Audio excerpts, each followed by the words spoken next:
دغه سره د کمزور غلامانو سره دغه کوي رحم کوي په هغوی باندې او نو دا د هغوی اخري خطبه او زموږ دپاره یو ټول دغه دی خبرې ټولې زموږ دپاره دي او زموږ دپاره یو ټول د زندګۍ د لایف یو نچوڼ دی چې موږ په وچلیدو نو زموږ کامیابي ده د هر مسلمان مؤمن دپاره د غیر مذهبو دپاره هم ده لکه پیغمبر صلی الله علیه وسلم خو رحمت للعالمین د ټول عالم دپاره یوازې مسلمین دپاره خو نو زموږ ښکلی او ښایسته پیغمبر د خپلو امتیانو ته آخري نصیحت دا کم یو پرېښی چې د وفات په وخت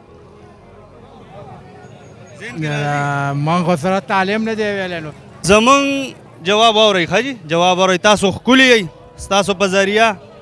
دا پیغام نورو مسلمانانو ته رسي زمونږ ښکلي او ښایسته پیغمبر آخري نصیحت د خپلو امتیانو ته دا پرېښی و چې مونځ قایم کوي 5 وخته مونځ